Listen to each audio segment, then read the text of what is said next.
All right. This is it. Today is 29th of December. Yep. And I'm certain Christmas is done by now, unless maybe when you're living on a different planet. Hopefully we don't have any country yet. Still enjoying Christmas. But again, we are still in the festive season. Yeah. You still see we are still in the festive fixtures. And they are still continuing. AFCON is still ongoing. The EPL is still ongoing. And I think also other leagues are still ongoing. Yes. We've been seeing in AFCON, we've been seeing a few players from those leagues. And hopefully they're on a break, but I know they're going to get back into it. So as usual, I'm JW, and I'll be hosting this show. This is GreatMinds Tech, that is technologies, and this is podcast 18. And given the fact that we are in the AFCON days, we remember in the previous episode we had mentioned we had updated you that we are going to change our menu or our flow to start always with the AFCON segment. Yeah. Now, as usual, today we are also going to look at AFCON from the previous time that we had this podcast. That was last week before Christmas. And of course, we look into the games, how they have happened, what has transpired, and any catch that you might have missed when you're watching those games. Yeah. And of course, now we'll look into what will turn to us to favoritism in AFCON. That is going to be our segment 2. And then, of course, we'll look at segment 3, we'll look at key player. And of course, we'll be looking at Nicholas Jackson as our key player this time. Yeah. In segment 4, we'll look at the group standings within each group.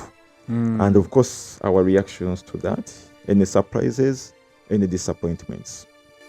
Of course, we'll give you the AFCON fixtures. You know very well that the fixtures changed from single games to grouped games. And of course, I think that will be literally a comprehensive coverage of the AFCON. We'll get into the EPL. We'll look at the results for Gameweek 18. Will be surprising there. We'll focus on a few highlight games. Those games will include the Chelsea game and of course the Spurs game. And then of course we'll look into segment 7 that will be focusing on our fantasy. We'll be looking at our teams. Of course our game week 19 prediction. And then of course we'll focus on our number one the league and see any changes if they are there. Given the previous, we had a few competition here and there between number 1 and number 2. Then, of course, we'll go into our conclusion. And then we'll call it a day or probably a year, hopefully. So, once again, that is going to be our program for today for Game Week 18. Before we jump into it, allow me to give the mic to Dabores for his opening remark. Yeah. Hello, everyone. At this moment, I feel like I'm getting lighter. I'm becoming lighter from staying inside for too long. Because it's been like 4 days now. Yeah. Ever since 24th, we hardly go out. Yeah. I think. But other than that, I hope you had a good Christmas. You ate food. You took some drinks. You had fun. For those of you who are still in the village, my friend, Christmas is done. What if they have transport? They don't have transport to bring them back. I don't know if you can start footing now. You'll be here in about 2 days on first. So you catch first from Kampala, and then so that by the time the year starts, the grind begins again. You have to see whom are you going to vote. I think the campaigns will also resume. I suspect hopefully they have resumed. Because they had hit a stop. I mean, I saw our president, I think, recently looking at the mechanics, the mechanics group. Yeah, and I see people asking him that the money they receive or the machines that he buys for them never reach the ground. The money disappears along the way. also the machine also disappears along the way? I don't know how they disappear because there's a lot of things that the government has promised people and they never reach. Like the radios during COVID-19. They disappeared. The bicycles. We have never seen any of those. So what is happening to the bicycle? The bicycle not reaching? I don't know, man. This is our government anyway. So a lot of things get promised and they never reach. So anyway, the machines that were promised to the mechanics, they might reach, they might not reach. With our government, you have to pray, hope. But you see, the president was comfortably telling and then putting people online that the things are supposed to actually go where they are supposed to go. And he's going to emphasize on that. I mean, you should follow up that entire cascade. So during this festive season, I know you've not been so much keen, or like you said, you've been mainly indoors, but have you seen any change yet? So far, in the traffic on the roads, it was pretty much normal. Okay. Less congested, I would say, but normal. There were more cars on the road than I would expect. Because I thought you would hit the road and be like, you would see like at most 3 cars at a time. But we're seeing more than one. It was normal. It was pretty normal. Yesterday you were literally out. And do we have any change now? I mean, for those guys that could be still out there in the village. So far, it's still normal. Still normal traffic. Yeah. So it's literally coming back to business as usual? Yeah, I think so. I think people are already back to work. So in comparison to the previous Christmases that we've been having, or festivals that we've been having, we've not been having matches. We've literally been having EPL. So is there anything special so far that you've seen in this Christmas? With, of course, the AFCON going on and the like? No, not really. It's business as usual? Yeah, business as usual. AFCON has not made anything? AFCON, there is one thing it has done. It has made us pissed. If anything, it has really made us pissed. So, in other words, you're trying to say that it was better off being put in January. You know? And don't... We really were expecting much from our country. From our players, and I don't know. And especially this last game. Yeah, we are going to discuss that in our opening segment. We feel like going through the TV and choking the guy. I don't know.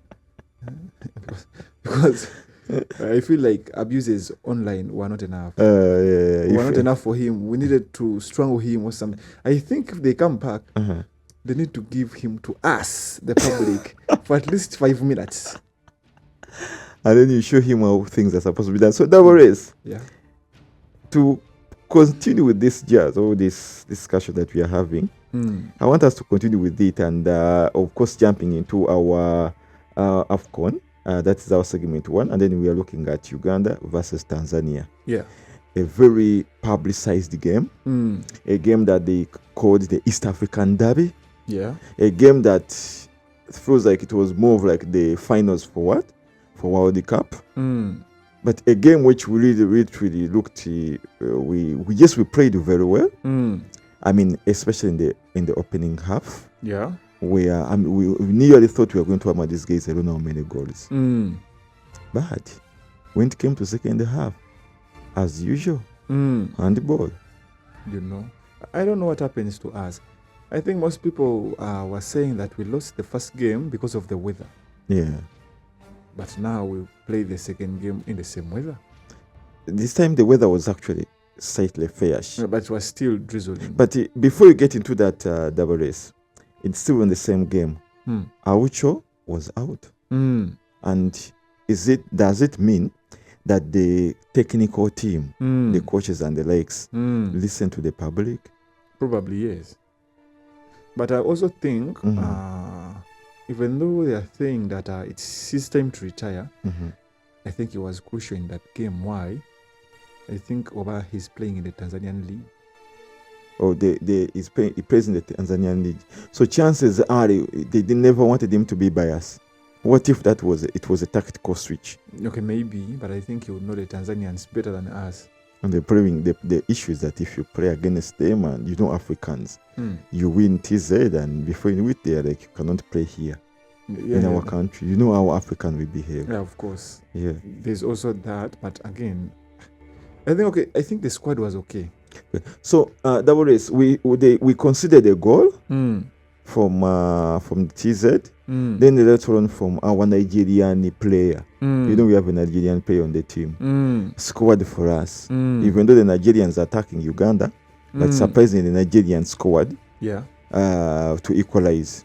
Then the game actually, Ugandans, we had actually tried to squeeze even when it came to the second half. Then came to around like 89 there. Of course, Bogere came onto the pitch by the one. They say it created some change. So before we get into that, is that the one thing I want to ask before we get into that penalty. Why is it that when our players get the ball, they don't let them go first time? I don't know. Why is that they have to touch again? Then on the third one, that's when they think of passing the ball. And by that time they make the third pass, they're spoiling things, or probably the defenders are taking shape. I think I can't blame that on the coach. That's on the players. African players, or specifically Ugandans? Ugandans specifically. Because now, like me who has played from childhood, when you've played soccer, you know, in childhood, the one who holds the ball the most and dodges is the best player. He's the one who gets to show off when we're kids. So I think that grows in them. So by the time they get onto a bigger stage, even when they reach a moment where they have to release that ball, they still hold it. You know, they're like, I have to be the star of this show. Yeah. But that's wrong. So you being a star, you don't have to always be to overdodge 10 people. Line, you know? Sometimes you making that crucial pass that starts the attack makes you the main man. And that's exactly what happened for our goal. It gets the ball, crosses the ball into the 16, and then boom, our Nigerian fellow scores for us. And again, that is also one of the, so that is where the problem one. Then the second issue I wanted to focus on is forward play. If we are looking for a goal, why don't we do forward play? Yeah, we have to. I don't know if you noticed Onyango, the same was it was the goalkeeper. He was comfortable wasting time. We are looking for a goal, a dying goal, but the guy would get the ball and did that around. He faint, things which don't make sense. And be like, move around and I see you. I can't see anyone to give the ball. Exactly. So yet we are against time. Is it also part of playing? Is that also what they call maturity, showing maturity on the pitch, that you don't need to panic? No, sometimes it is only, I think football should be played based off the situation. So if you are leading and maybe your team is under way too much pressure, then you hold the ball more as the keeper to make them come down and reshape. But if we are attacking, you getting the ball should be a way like to reset. It should be like a reset. You have played the ball back so that we reset ourselves and go into another attack, you know. But if you get that ball, we are a goal down, you're looking for a goal, and then you keep that ball to yourself, then I don't know what you're doing. So I mean, is that again because we've seen our EPL players, especially when the guys are seriously looking for a goal, that even the balls that go out, they are running to get them, bring them back to the pitch, or we want the ball to be on the pitch. But when you see very well that we are literally TZ was ahead of us, but I mean there was no pressure. There was no forward play. The guys would still pass through, and yet we are like, you should call the ball. When you look at the players, across the ball, there's no urgency. Exactly. So is that maturity on the pitch? I know, and the same thing happened to Tunisia. There was no urgency. Is it because of the money? They haven't been paid? Or they haven't been promised anything? Yeah. Probably. Because there are chances that they haven't been promised anything, and that's why we are seeing what we are seeing. So would you rate that into the common term, shitty football? Of course. Because when we go to other sports, let's say running, Kiprotich brought here a gold medal without being promised anything. The guy went out there. I didn't even know we had a Ugandan runner capable of winning a medal until Kiprotich won, and I was like, hey, We can also win gold medals Yeah. in the Olympics. Yeah. I was also shocked. But the guy coming back here, he got a car, he got a house, he got money. You know. Yeah. So first do what you have to do. Mhm. And then as you know, playing for the country, Mhm. it's not a job. What you get is a sign of gratitude for what you've done for us. Mhm. Mhm. So if you go out there and play well, of course, when you come back here, we're going to give you anything you want. We're going to give you money, you will get cars. We'll even stand on the road to wait for I you, saw wave at you. Kasuku once went there and was taking women to them. Mm. He was saying that you just win. For us, we have women out here for you. Yeah. So you get anything you want. And by then, Mhm. they had qualified for the knockout stage in Chan. Mhm. And they're like, we are going to give you anything you want. Mhm. For you, just go there and play. So playing for the country, what you get is gratitude. Mhm. Not payment, not salary, not commission, nothing. It's gratitude. Okay. So double race Mm. in the 89th minute, Mm. we conceive, we get a penalty. Yeah. Bogere was pushed. I mean, It was pulled. it was pulled back. Mm. We conceive a penalty. Mm. That penalty was going to change our dreams. Of course. That penalty was going to act like actually a Rio Boxing Day, A game changer. a game changer for us, and Bringing the entire us back in the country tournament. would have made noise like crazy. Mm. That penalty Mm. would make the whole night so calm. Mm. When we conceive the penalty, we Mm. had to stand up Mm. and start the play. Mm.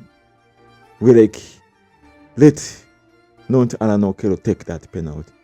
Because know very well that we've seen him taking penalties. Mm. Now that's a very crucial penalty. And then I will ask you again about the captain in that case. Mm. They took longer to take the penalty. Mm. And the boy was standing on I don't want to use the word the boy. He was standing on the penalty spot. Mm. Of course, near what he usually does. Mm. Then he takes a few back steps Mm. to come and shoot. And to me, logically and technically, that's where he blunders from. Mm. You know that thing of Ronaldo when he's taking a free kick? Mm. He stands into it, and then he takes some steps back, and then shoots. Mm. I think that is copycat. Mm. It's the same concept. So when it was, the cameras, the way they bring out someone, Mm. is that they would bring him his face. Mm. He first and foremost is over sweating. Mm. If it was rain, Mm. he's over clearing his face. Mm. You see the whole body composure Mm. in a shaky mode. Mm. The face is literally not in order. Mm. Now, if you are the captain, Mm-hmm. or if Aucho, Mm. because Onyango was in the goal, Yes. he couldn't let go of the goal to come and try to be like, you know what, this is a very sensitive sensitive penalty. Mm. Let someone mature enough. I don't know if you remember the one for South Africa. Yeah. When we were playing Chan. Mm. Did you see what happened? Mm. They picked a mature guy Mm. who doesn't care. Mm. Just get the ball, just shoot it. What matters, let it be on what? On target. On target. The boy moves to the ball, Mm. and before you know it, The ball was back in Uganda before them. We have that ball here. we crazy, they shouted. People abused the man. Mm. Eh? Like the whole country just went into boom. Mm.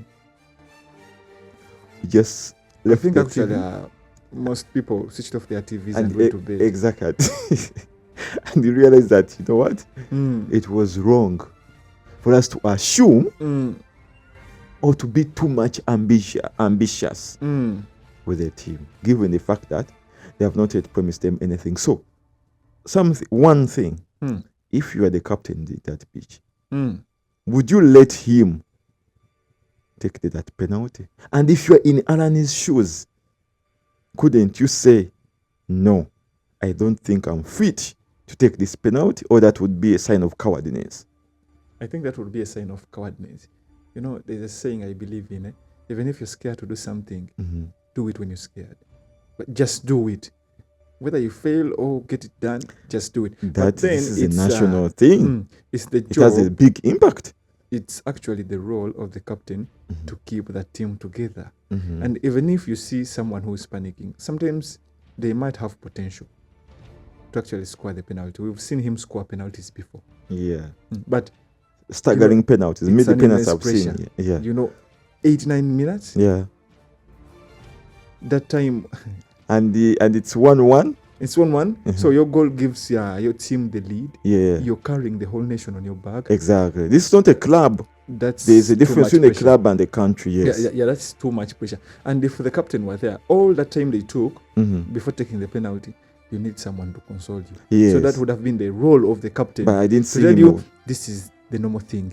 You've taken many more penalties before, yes. and this is the same thing.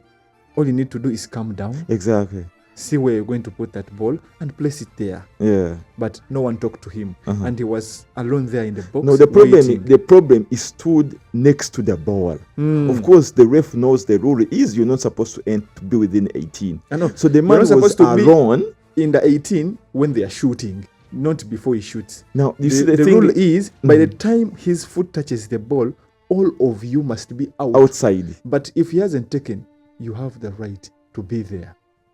At least because I see usually the EPL guys when they are going to take a penalty, especially a controversial penalty, whereby they are not sure if it's a penalty, if it's not yet a penalty. You see when the taker is not anywhere in that group. The taker is just around there, guys are talking. And by the way, you who is taking the penalty, you are also allowed to go out of that box. Exactly, but talk to someone. Exactly, but for him, he stayed on the ball next to it, standing there. I think maybe that's why the whites, when maybe the EPL, if someone is going to take the penalty, there is someone who holds the ball before. Yeah, exactly. I think, so when you come to take away that ball, when it's the time, he also gives you some motivation.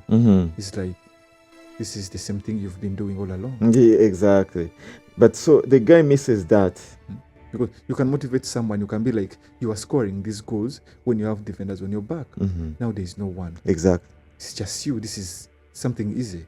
Yeah, and by the looks, he actually looked to insist to take the penalty because someone else also wanted to take it, but he's like, I'm the penalty taker. Oh, of course. That is your time to shine. No one is going to say there are two things, and this is something that I've always been telling you.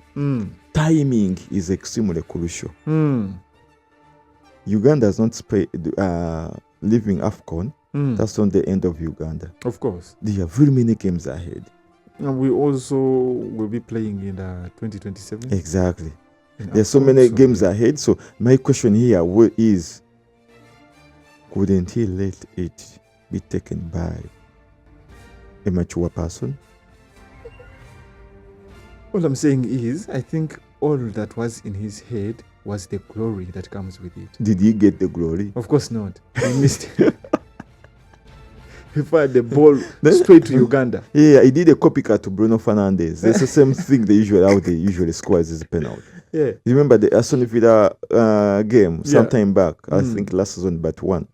He shooted it way up in the sky, and it was again still also in the dying minutes. Also, that game, Man United was down by 2-1, and that goal would have given them a point.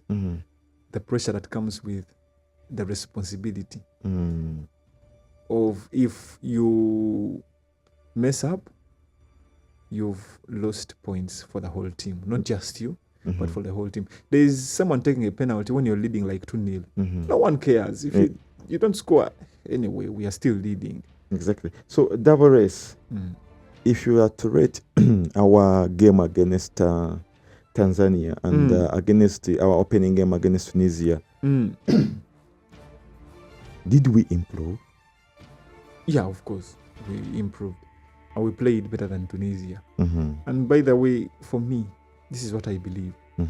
There's nothing special with Tunisia. Yeah, it was just a bad day for us.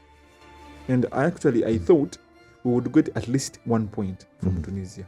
I was like, I know they are going to play the passing game. They are good at passing and are controlling the ball better than us. So I was like, don't play their game. Let's play what we know. Counter-attack. Long balls. Run. Get yourself into the box or cross the balls. But I don't know what happened to us. We kept losing our balls in a funny way. Yeah. Our defending was off. The Yeah. shape was funny. Mm-hmm. So I don't know. But in the Tanzania's game, we played better. But at least I wanted a win. You wanted a win. I actually wanted a win. A win would have saved us. So, Dolores, there is an upcoming game, but which you are going to discuss. I will ask you that question when that time comes. I wanted us to move to South Africa versus Egypt. Sarah, in that game, gets a weird penalty. Yeah. From the defender. I mean, the defender was running. There is no way in any way Sarah would be close to that ball. The defender was 100% ahead of what? Sarah. But because the defender was running and was a little bit waving his hand left, right, and center, I think trying to block Sarah. Yeah, of course, to like shield, more of like shielding. He touches on Sarah's face. I don't want to use slapped. Just touch it. Mere touching, unaware. It was granted a penalty. Sometimes if someone is outside the box, I would say that is a foul. Because, well, they will defend it, or you just give the ball to the other side, That's easy. But for a penalty, my friend, look what happened. It cost them the game. Exactly. They lost. Yeah, South Africa lost. So you don't just give penalties out like that, especially in the early minutes of the game. Yeah, and actually, if you look at the way so far these games are, there are so many penalties in the games. Is this normal for us? I think we have panic a lot towards of the end? players who are playing abroad. They have learned how to dive. That is the only explanation. It's no longer the African way of doing things. Yeah. So now people are diving left, right, and center. You saw Dangotar.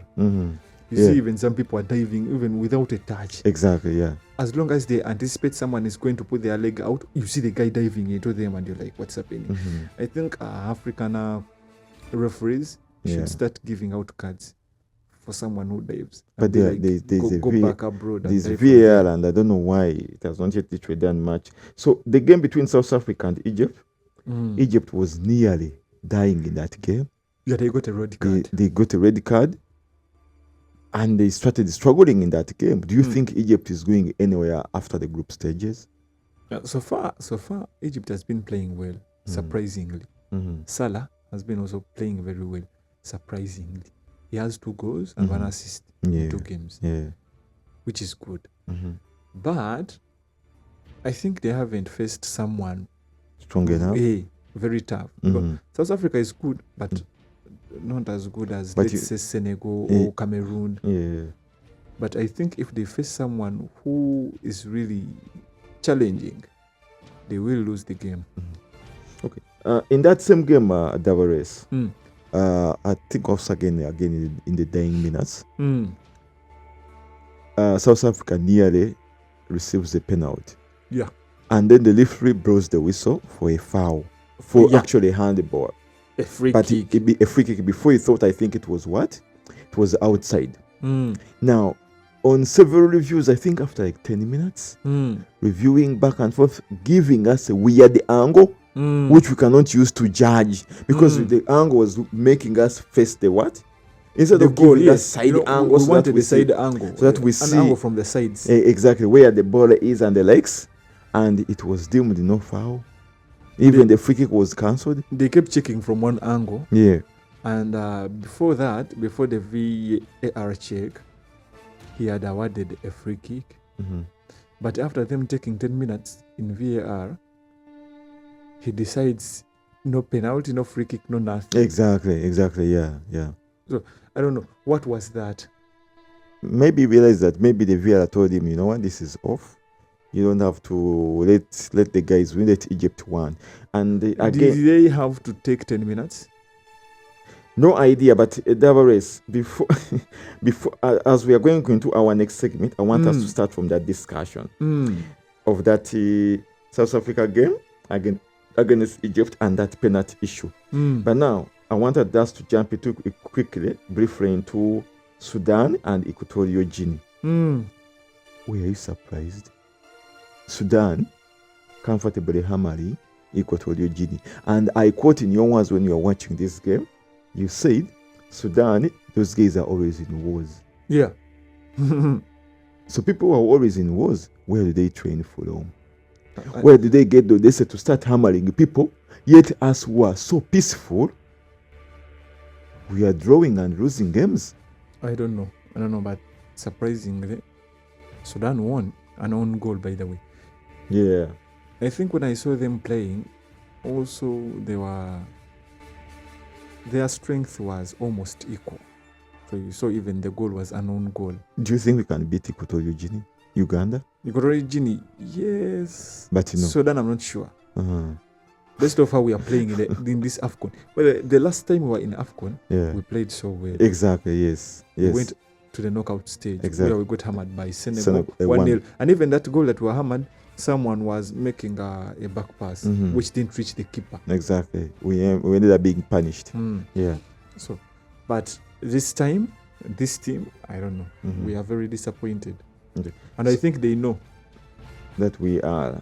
I think so, because they have tried to put up a few things in here. But of the hit they have been receiving from social media, they know. Yeah. And actually, like someone was saying, let them stay there. Someone said they know where their homes are. They know their banana plantations that they have. They know whatever they have, they will smash it. Then they know.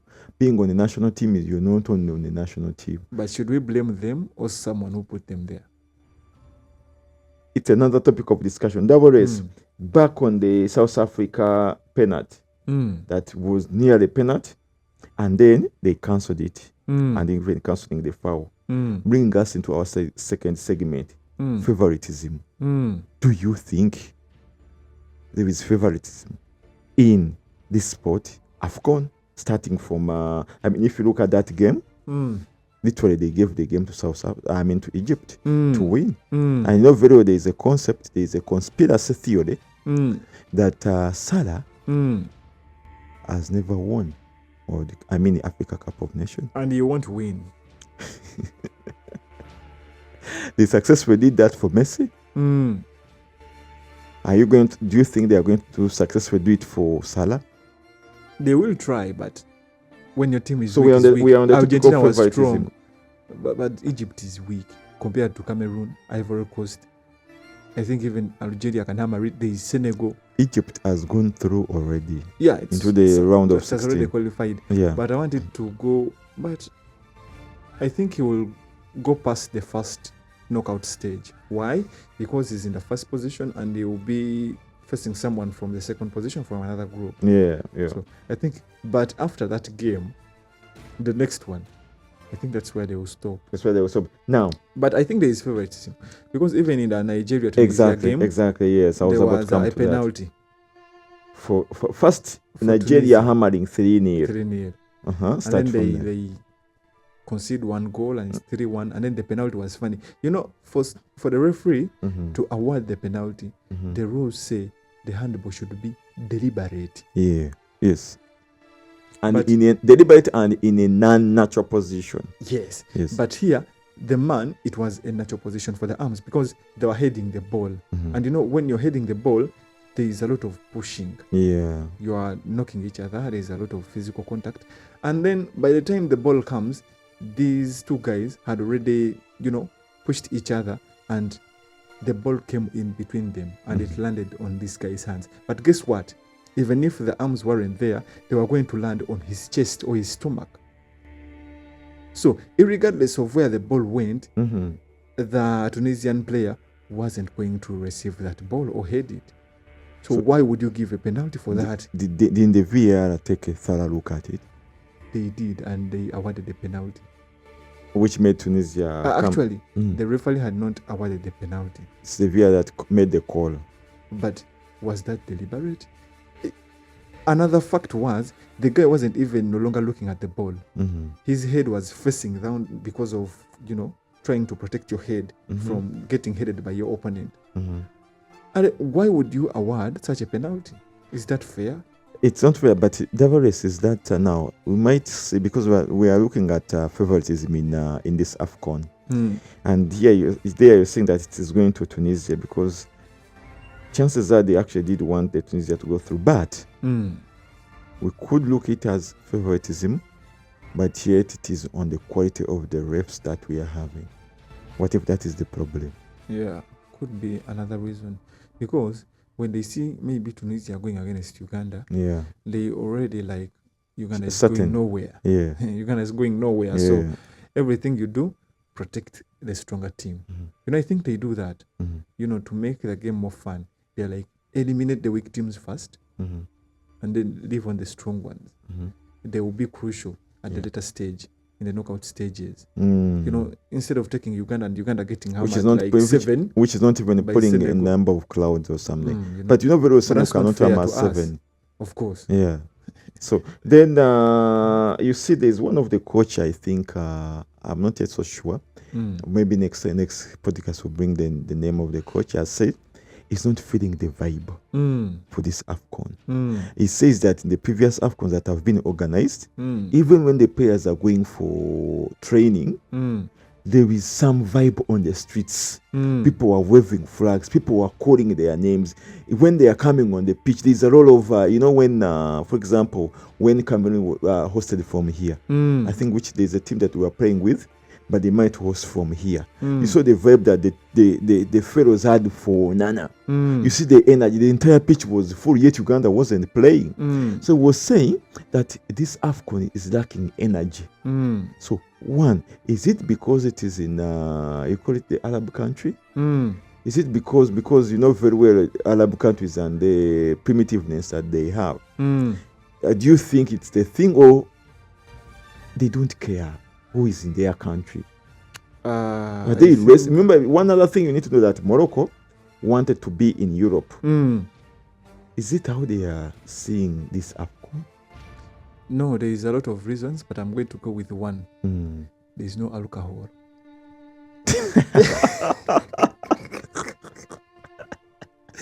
There is nothing that gives vibe. You actually could.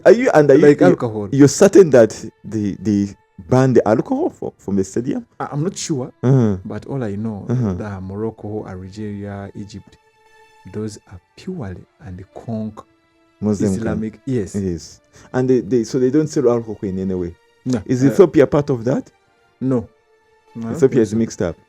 Yeah, I think Ethiopia is mixed up. The one I would say that would be Somalia. Also, Somalia has a lot of. So for you, you're saying vibe in AFCON is tagged to alcohol, and because there's no alcohol, there's no vibe. There's no vibe. So the coach's problem is missing alcohol. They want booze. If they want booze, let them just say, but we are missing alcohol. Because if you come to countries like most of the African countries, we have a variety. But they are locally distilled gins. Yeah, but Devoris, you saw when we are in Nambole last time building Chan, there was there was alcohol. Hey, there was.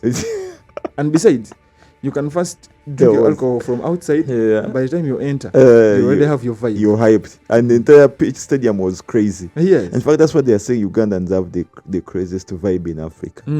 You get. So they are saying they're not seeing that. But anyway, away from that, and talk about African class. Did you watch the game between Ivory Coast and Cameroon yesterday? Yes, I did. It ended in a 1-1 draw. A 1-1. And of course, the man from the losing club. No, the team is winning. The team is winning now. Team is on form. Ahmad Diallo managed to score a superb goal, and we suspect that even if you had put 3 goalkeepers in that goal, they wouldn't get near to that goal. Yeah. Of course, later on, Cameroon equalized, but I wanted you to talk about the class of the football that you watched yesterday. It was top class. That game was top class. No time wastage, no nothing. Exactly. 2 teams going against each other. With all they have. You see, when you watch such teams play, it's as if they came to play. Exactly. AFCON. And when you watch a Ugandan game, you're like, but what are we doing? Yeah, true. There's no time wastage. If the ball is always, once you get the ball, let's go forward. And for FY, either side, not one-sided, either side, they came for a win. The ball's moving out at any moment in time, they ran to get the ball back into play. So, why can't we clone? Why can't we do copycat? I don't know. I think one of our the major issues here is the selection. How are our players selected? What is the criteria that one must possess for you to say that that one is a national team player? He's worthy of being on our national team to represent our country. Yeah. You know, for those people, for you to actually get called to play, you have to show either very, very high potential of what you can do. You saw Ivory Coast didn't call Adingra. Adingra, and yet last previous was a key player. Because he had nothing to show. He has been on bench all season, almost all season. So they're like, we don't know what you are going to give us. Exactly. To add to our team. So for you, we might not be using you. Let's get someone who has been showing something. Yeah. You know. So, but here, I don't know. Once you go and play from abroad, you are a very crucial player in our team. Yeah. And you know it's very well that Cameroon dropped a controversy between the coach and their president for football. And their president for football had a different lineup. That lineup had the goalkeeper that was expelled from Man U. He wasn't expelled. He just went on loan.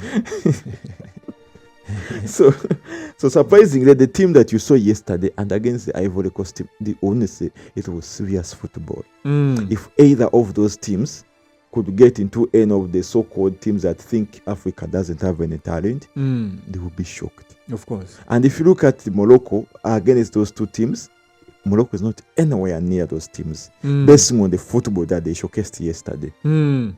I don't know if you know it's critical. It was very superb football. Yes. Very spectacular. And actually that proved why Ivory Coast are the defending champions. They really showcased. And yesterday looked more of like, we watched the final already. They had even Zaha on bench. Exactly. I don't know if you get that concept. So we saw what we think that a few years from now, it will be Africa against the world. Yeah. It will be Africa whereby no one can minimize or despise Africa. And watching that game, we had so many players that came through to watch. Is it because they have friends there? Probably yes. And probably for some nations, it's near. It would be like telling us like the game is in Tanzania. Crossing from here to Tanzania, you can go by car. You don't even need to go by plane. You can go by car. Yeah. Get on a bus and then move. And be there. Okay. So anyway, that was away still within football. I want us to look at so far the way the games are. I want us to look our key player. And given the fact that the West Senegal is playing, and this is the man that was in Chelsea. He was expelled, even though you say he went on loan. He went on loan. He was expelled from Chelsea to play and try his talent somewhere else. And luckily enough, Bayern Munich picked him up. Yeah. This is a man who is still so young, just 24 years of age. And this is the man that has played for Senegal, especially for within this AFCON. He has played 2 games, 2 matches. And in those 2 matches, he already has 2 goals. This is the man in the Bundesliga. He has played so far, at least for this season, he has played 12 matches and he has 3 goals. Not bad. Okay. In the Champions League, again still within this season, is that he has played 5 matches, 2 goals and 1 assist. 5 matches, 2 goals and 1 assist. And then, of course, way back when he was still at Chelsea before being loaned, he played 30 matches in the Premier League between the season of 2024 to 2025. And in those 30 matches, he scored 10 goals, 5 assists, 7 yellow cards. He gets a lot of cards. And then 1 yellow card. Okay? Of course, the earlier season he had played 35 games with the 14 goals, 5 assists, 10 yellow cards. He gets a lot of cards. I don't know why. This is a man, other than Nicholas Jackson. He was once in your EPL team. Yeah, he was once in my forward squad. For starters, how would you rate his performance? Especially now the fact that he has 2 goals, is now among the top scorer in the AFCON. Do you think he's showcasing a talent that Chelsea undermined? If I'm rating him with the rest of the strikers in AFCON, he's a 9 out of 10. I mean, isn't that too much? What do you mean by it's a 9 out of 10? In AFCON? Give me your This justification. AFCON? Yes, give me your justification. There is no other striker that has more goals than him. You sure about that? About Mo Salah? He's a winger. No, at the country league, he actually plays 9. Okay, now they have the same goals, 2-2. Yeah. So what makes you say he doesn't have what? He doesn't have the rightful standing that you need. So me, I still believe that yes. And Salah, one of the goals he has is a penalty. It's a penalty, and goal. And Jackson, they are all clear goals. So do you think he's really a key player and people need to look out for him? Yeah, I think people need, though, whether you scout him or not, the man is already at Bayern. Yeah. Playing his soccer, getting his money, and he's here in Africa to represent his country. So I think we need to watch out for him. Does he need to come back to Chelsea? Of course, he will come back at the end of the season. And if they want him, they'll keep him, which I doubt, because now they have Joao Pedro and Dilap. But they are not playing things which how you want them to play. So you think he's our African key player? So hopefully the viewers out there, you're in agreement. Is a man to watch out. Yeah. And it's okay to push Senegal to somewhere. Now, is moving on to our 4th segment. That is the group stages and their corresponding standing. You know, we are nearly getting to, actually this week, we'll be exiting the group stages to go into the knockout phase. Now, looking at Group A, is that we have Morocco in the lead with 4 points, Mali in second with 2 points, Zambia with 2 points, and then Comoros with 1 point. Are you surprised on those standings? No. In that group? No, I'm not. Okay, I'm shocked that Comoros has any point at all. But no, the only shock I would have, I thought Morocco would go through with 9 points. But seeing that they managed to lose 2 points. Exactly, yeah. So that's a shock. Okay. Then, so in that group, you suspect Morocco and what to go through? Mali? Yeah, probably Mali. Not Zambia. Mali. Anyone in that group can still go through. Yeah, but I'm going to stick to Mali. Okay. Then, of course, we go to Group B, that is Egypt with 6 points, South Africa with 3 points, Angola with 1 point, and then Zimbabwe with 1 point. Anyone in that group can still go through, apart from Egypt, which has already qualified. Yes. I still believe in South Africa. South Africa is still going through. Then we go to Group C.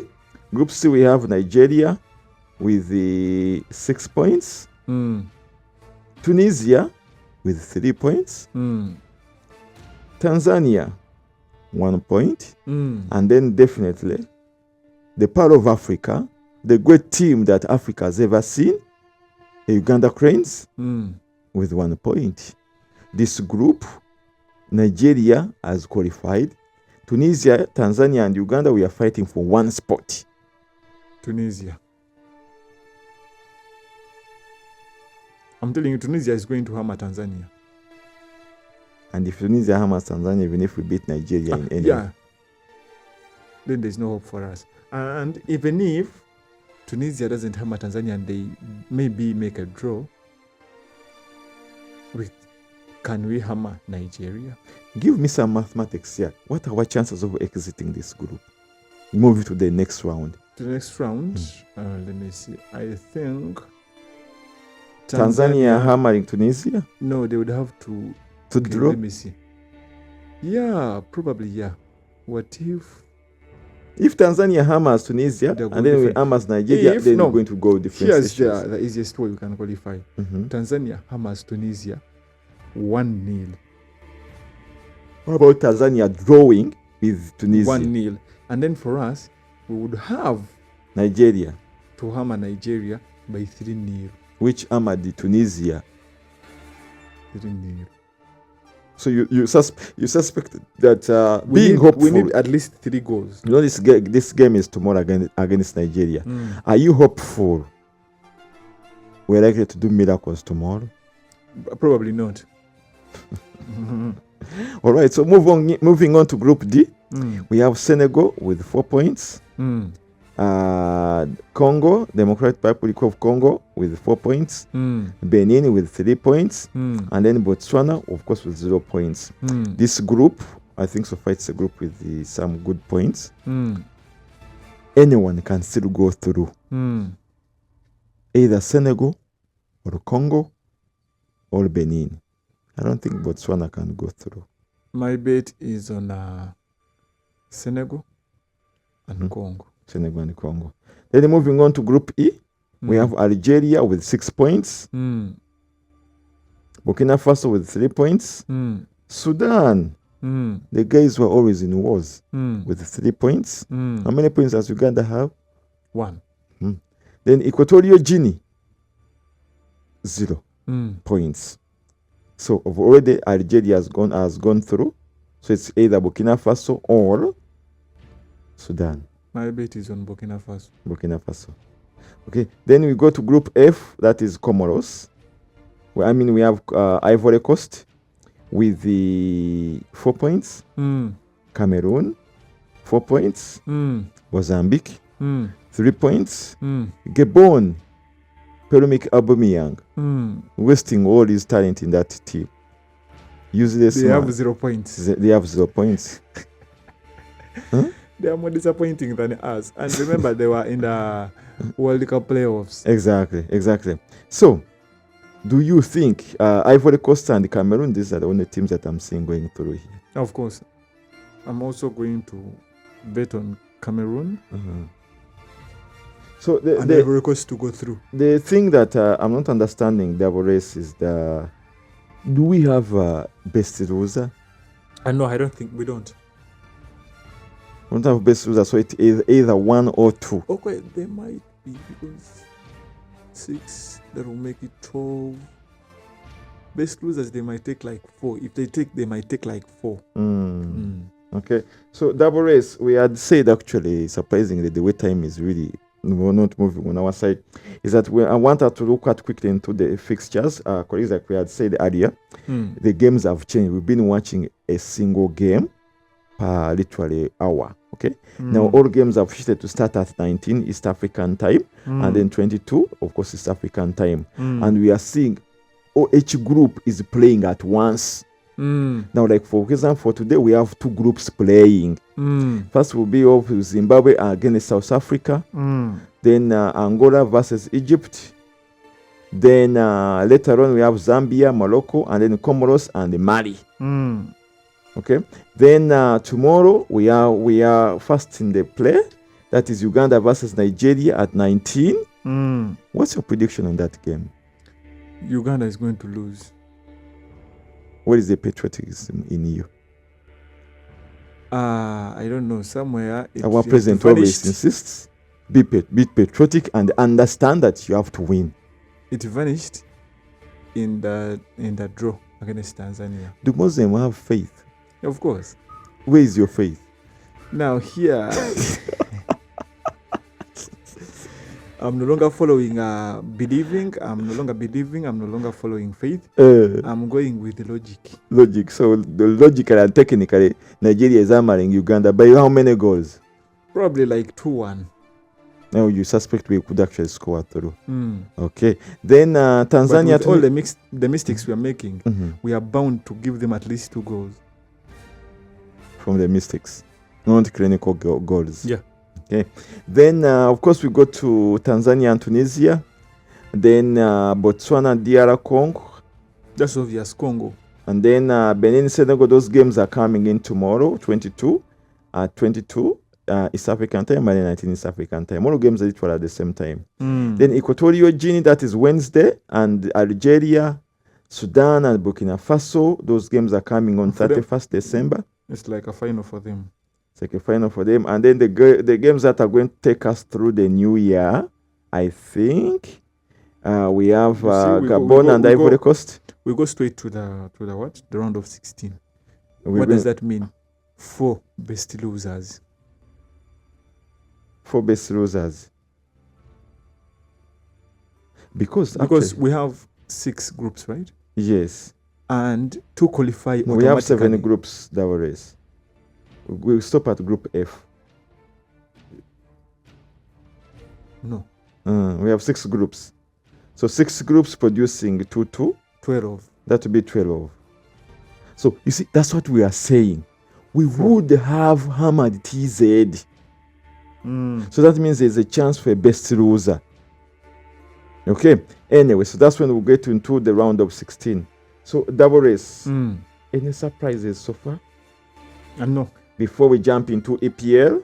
So far, no surprises. The matches are moving as you want them to move. Yeah.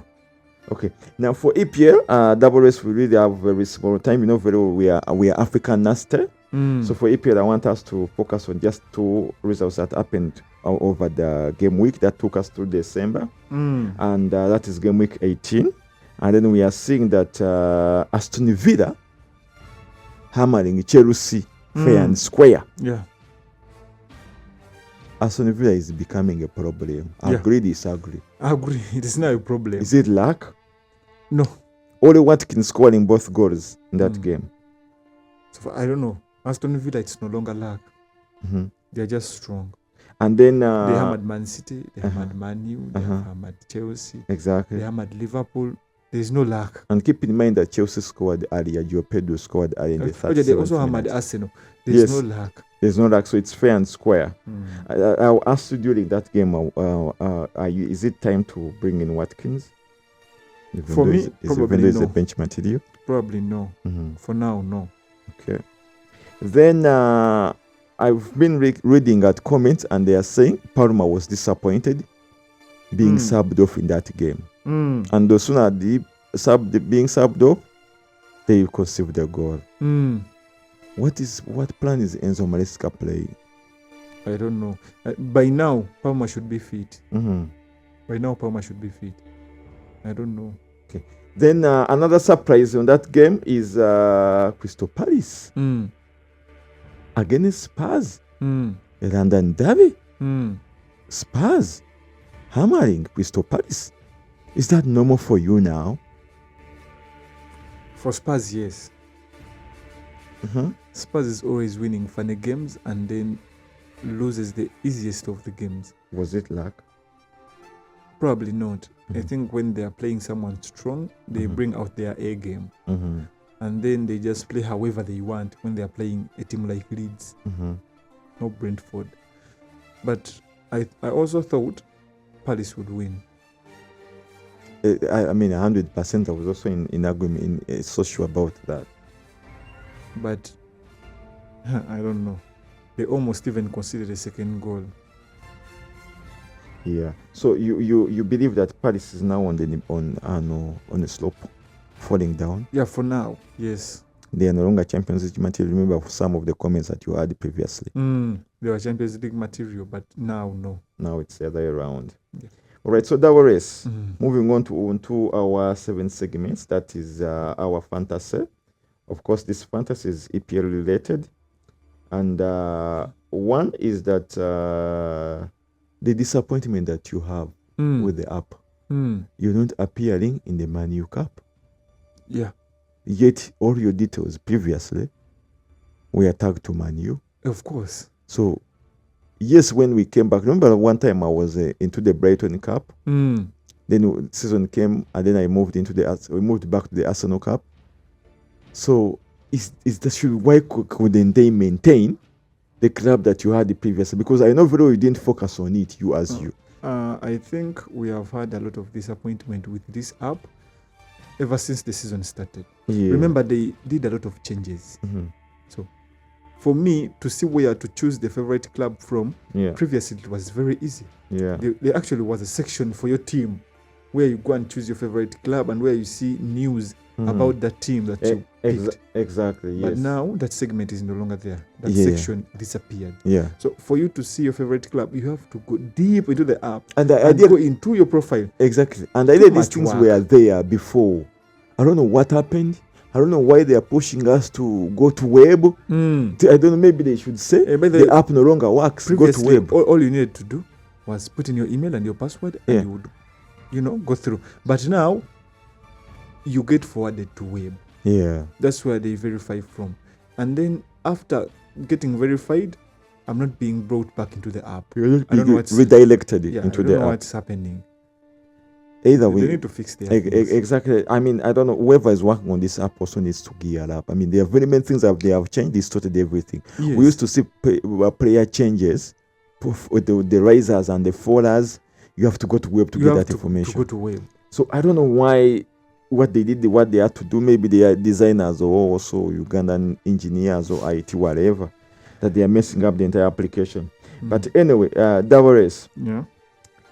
Moving on to our teams. I don't know if you are now able to access your team. Maybe you could first take us through your team quickly.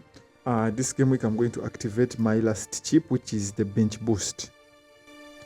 And in goal, I'm going to go with Pickford. Do you have a choice? I have no choice. I could just say my keepers are exactly, yes. Pickford and Dubravka. And Dubravka, My defenders are there is Mukile, there is Gwehi, there is a Steve, Kayode. Steve didn't play in the previous game. Even Timber. So I have two players with yellow on them. You didn't have substitutes? There's the one I don't have. Okay, I had, but then the one who I had a red. I had Dewsbury Hall. So instead of taking out someone with 75% chance of playing, you take out the one with 25, of course. So chances as it stands, you're likely to lose two players. Likely. Yeah, likely. Okay. Hopefully one of them at least plays and gives me whichever they give me. So Timber didn't play. Also, Steve didn't completely. play. Yeah. Okay. So and my midfielders, I have Bruno Guimaraes, I have Caicedo, I have Foden, Bukayo Saka, and Casemiro.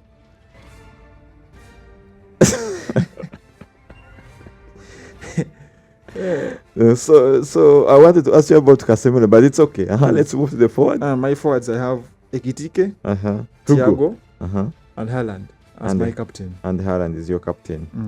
And so you believe, we activated I activated my chip for triple captain, and the cyborg malfunctioned. Yeah.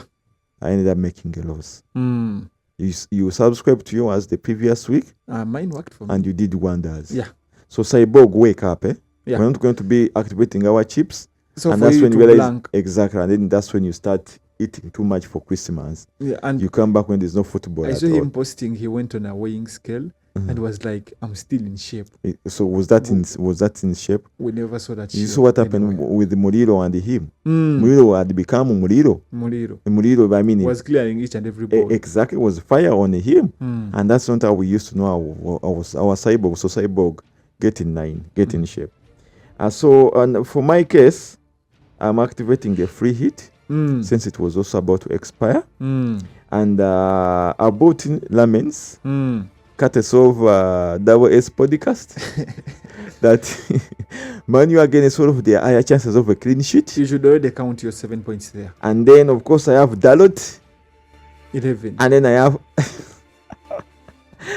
Dogu. Around like 13. Should this man be a one-hit wonder? The good thing it's a free hit. My team will set back. Yeah. Then of course I have the one and only Kayode as that is my defense. Then in the midfield, I have Rogers. Yeah. But I'm still doubting this ninja might be a one-hit wonder. They're playing against Arsenal. Of course, I'm maintaining Foden. Of course, I'm having Palmer. Then I'm having some guy called Deveni. I think this one I bought. He's a Crystal Palace player. Yeah, but I think this one I bought him because of money. He has to be. I don't know why he's in my team. In fact, let me just substitute him right away. I cannot make such a mistake. It just came to cover up the gap for my money. Then, of course, I have Rice. Okay. I know Aston Villa is playing against Arsenal, but I don't care. Then, of course, I have the one and only Haaland. And Hugo Ekitike is in my team. Okay. And then, of course, I have Thiago. On my bench, I have the Blavka. I have Wesley Konsa. And then, of course, I have Steve. I mean, I had no choice. I have to maintain those ones there. So basically, so far that is how my team is. I've made the change. And then double S. Yeah. Onto the fixtures. Oh, before we get to the fixtures, in 1 minute, do you have any player that you think might shine out there for the colleagues who have not yet activated their chips? Cunha. For Tipo. Cunha. Against Wolves. Last time we played against Wolves, we hammered them 4. And since he's from Wolves, he's likely to want to prove a point that where I am, I'm doing good. And by the way, right now, I think he's at the peak of our forward. You know, I don't know why I'm believing that podcast for Cunha. I have to eliminate one of these so-called Darot or Dugu and then come in with the Cunha. Because you're very right, it could make something serious. So I have to deal with the Darot, then I'm going to remain with the Dogu. That means I have to bring in Cunha. Yeah. Yes. And then the other player also I think who might shine could be Ekitike against Leeds. Hugo Ekitike. And also Walter Mead against Burnley. Walter Mead against Burnley, you think there will be something interesting? That guy's points are not assured, but for once I feel like he might do something. I feel like he might do something. All right, so it is a Cunha, and then Hugo Ekitike, and then Walter Mead. Yeah. Those are the key players. That's what your podcast is telling you. Yeah, the 3 picks. The 3 picks. So you guys, you've had it loud and clear. His podcast usually yield results. Double race on to match week 19. That is starting tomorrow, 30th December through 1st January. So it is Tuesday, Wednesday, and then Thursday. Okay. And the games that starting, these are late gamers all. Yeah. So we have games starting at 22:30 East African time. We have Burnley against Newcastle. Your prediction? Burnley against Newcastle? Yeah. Newcastle. Chelsea against Bournemouth. Chelsea. Nottingham Forest against Everton. Everton.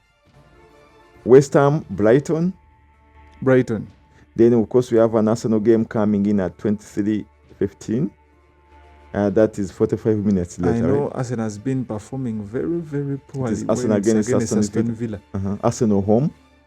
But this time around, history might change. I'm going to go with Arsenal. Then, of course, we have the Rosers coming in with against Wolves. Of course, 4-0. No question. No questions. So, and then, of course, that is 1st Jan. We have Crystal Palace against Fulham. That game is coming through at 23:30. I have too much hope. I mean 20:30. So I think I'm going to go with Crystal Palace. Liverpool and Leeds. Liverpool. Brentford and the Spurs. Brentford. Then we end that match week with Sunderland and Man City. I'm going to go with Man City. I don't know, this time I'm even likely to change my captain. You know, the last time they played the Actually, I don't know why. I'm thinking of, you've made my mind change. I'm thinking of bringing in Cunha and captaining Cunha. That's not bad if it doesn't blank. It is a tactical move. Bring in Cunha, captain Cunha. Because you saw what Alan did. Against Murilo. Murilo really made him suffer. Maybe the Christmas fats are still there. But when you saw how Cunha played, but the problem is that when Captain Fantastic's not there, Cunha plays more of his role. Yeah. He's very versatile all over the pitch. Double race. You can think on it. You still have like a few hours till tomorrow. That's 100% true. But then I also need my me time. I'm not going to be the father say I need my me time. This is time for me time. So double S. So far, GreatMinds Podcast. This is our 18th podcast. Yeah. We started off from one. And time flies. And this all has happened within this year. Yeah. And so far as we speak, we have 18 podcasts. Quality podcast, not just a mediocre podcast. Quality podcast. I think soon enough, you had one of the TV station guy, one CEO, I don't know his name, I don't want to mention his name on our podcast. He says that YouTube and the likes is killing his market. And if you think if this podcast lands onto him one way or the other, I think he'll tag us in the same group that we're trying to kill his market. This is a serious podcast with the technical capacities, both in the football, and the podcasters are both technically competent in football and they have played football. At the same time, they know what they are speaking about. I don't know what he means by we are killing his market. Does he know that starting up this thing is free? That he can hire a team to create something for his media? Or does he also know that he gets privileges we don't get? Let's say there's been like a crime scene or going into the parliament, we would be chased away and his guys would go in. Exactly. So maybe does he hear us complain? No, you never had that complaint. So that is one of the things that we were saying earlier that is a problem that is happening this year. But kudos to GreatMinds. I don't know where the applause here is. We usually have, I've seen it, but we need to get. So we have episode 18 of episode 18. 17 episodes have successfully been uploaded onto our podcast, and I think the segments have also been uploaded onto TikTok, right? And all other media platforms that we think. And we are beginning this. I think we deserve a round of applause. Of course. It's been a long year. Yeah. It has been a long year. To those the colleagues that have been on the podcast, we've been having numerous guests. At one time, we had the lady on the podcast. Oh yeah. Or we featured a few kids on this podcast. Previously they wished people a Merry Christmas. Yeah. And then of course some time back we've been having NL that has been missing action, I think, for the last 5 episodes. Yeah. Because of the very many gigs. But he's there doing his work in the background, his work for GreatMinds that is supposed to be done. Yeah. Of course, we've been having WS and the JW on this podcast. And we're not stopping. Of course. Teddy Kolachi. This is just the beginning. So far, were anything so special about this year? So far, what is good is this year we managed to start this podcast. Yeah, it was long overdue. Yeah. And it's good to have your minds get listen to other people, share your thoughts and what you think, what's happening in the tech world and the football world. Yeah. Tech is for the future. This is where we are going, and you need to be updated about what's happening and why it happens. Yeah. Yes. And for football, this is for fun. Yeah. Because regardless of the world moving so fast, we can't be sad and grieve all the time. Exactly. We need to be happy. The concept is happiness is free. Yes. Wake up, get a drum, get a bucket, go on the street and start dancing. Of course. No one is going to stop you. No one is going to stop you from doing that. Because the goal, the main objective of life is to be happy. And keep in mind, we are in 256 where happiness is literally tagged to us. Yeah, of course. We are the part of Africa. We have the best president in the world. Yeah. We have. So any message for our listeners out there for the new year? Because you know very well today is 29th. The next podcast is going to be in 2026. Yeah. All I want to say is you've done a lot this year. A lot of people I know. Yeah. Even if you work in government, wherever you work or whatever, even if you just got your money from inheritance, there has been a lot.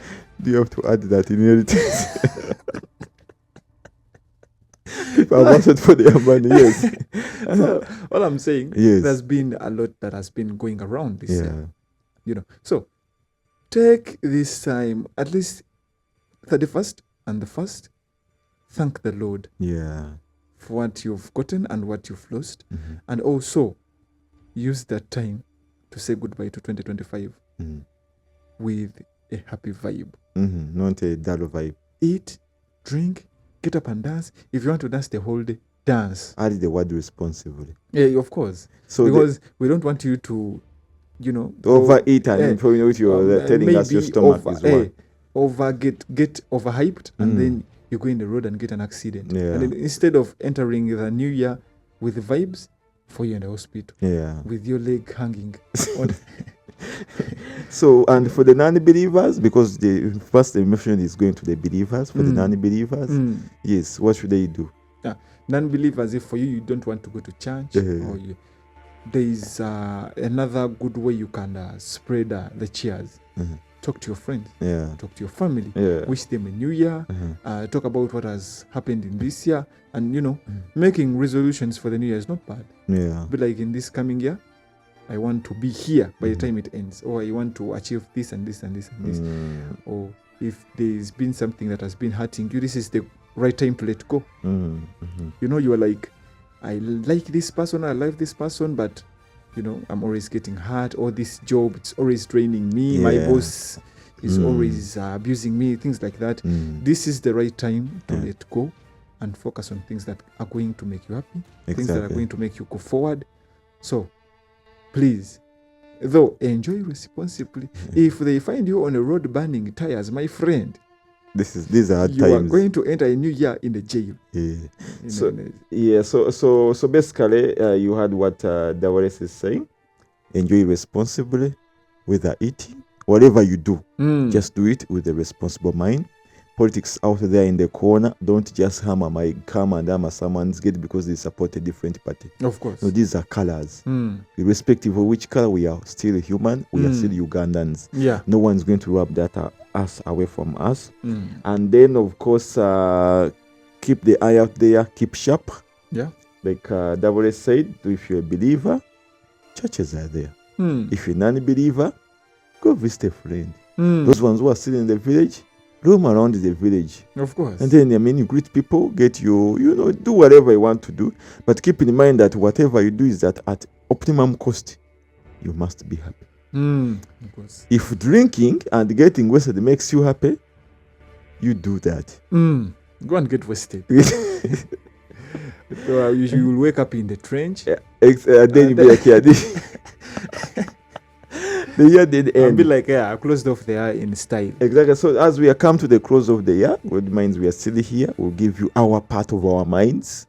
I'll get our mind, and then the rule is usually always simple. Focus. Always never get excited. Yeah. Reduce your expectations.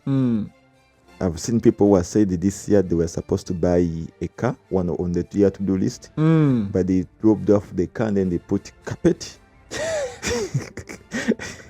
They are supposed to save some. Like instead of car, add PET to make carpet. I bought a carpet. Exactly. So let us be ambitious, but at the same time not too ambitious, and let us, of course, keep in mind that everything is possible. Yeah. If you want to be a president, wait for the 5 years, then be a president. And be a president. If you've been dropped from the list of the nomination list, if they have some MPs that have been dropped from the nomination list, MP is not the goal line. Yeah. There are other things you can do. Wait for 5 more years. Exactly. And go again. Then I saw a post where some guy called in Sedeko, some MP, I don't know which MP is. Yeah. And he's fuming with Bebe Cool. After calling him some words that he doesn't use the bin. I mean, no one has the audacity to abuse the other. Yeah, I saw that scandal online. Exactly. So, but I think hopefully they have sorted their issues. We don't want that ruckus there. And Sedeko is just in Sedeko. Being in parliament for that long doesn't give him the audacity to abuse Bebe Cool. Actually, I think he has degraded himself. Yeah. Who's Bebe Cool? Is he in the government? No. So why would someone find an MP, a representative of a whole municipality, Exactly. fighting with a nobody. Exactly. And that's when you see you one time keep on asking the type of people that we have in the parliament. Are they really there to just enjoy putting on suits and then driving free cars, government cars, so that people can make way for them? Exactly. So we were really disappointed by the behaviors of our members of parliament, and hopefully the so-called Muwada doesn't behave in a similar manner, because we don't want such people to be representing us weirdly. We want people who are responsible, fit enough to be in that parliament. Of course. Show us your potential. Exactly. For us, you don't have to go and abuse anyone or, fight over with anyone. Come here, give us your manifest. Exactly. And as you go through the new year, don't vote people because they have given you money. Yeah. Because now you see people who voted for us, so they go, honestly, really, why? But isn't it always about money? It's about money, but let's bring a new anarchy, like the likes of Rose. He has told you point blank, I won't give you any money. Yeah. And you're not sending me there to bring you anything. No, exactly. I'm going there to share your ideas and your suffering. Exactly. That's it. So as you go there, please do the needful. Don't just vote because you want to vote. No. Exercise your vote accordingly. Follow what our president keeps on saying. Vote the rightful people to be in those rightful places. Yeah. So as we wrap up the year, keep in mind that politics are just colors. Enjoy responsibly. Be happy. Do your New Year resolution. Reflect on how you're going to enter a new year. Those who are going to church, go to church. Yeah. Those who are going to wherever you want to go to wherever you want to go. I don't know if Muslims, you also have night prayers. I know. So what do you advise your Muslim peers to do? Actually, there is night prayers, but night prayers are individual. Or in your corresponding homes? Yeah. In your home, you wake up at night and be like, my Allah, this and this has happened to me this year. Okay. Please change here and here, the coming year, so that's good for me. But please don't go disturbing God when for you it's your first time to pray in the whole year. You've been there the whole year, you've never stepped in church. And then the year is ending and you're like, God, this year you were not on my side. The time.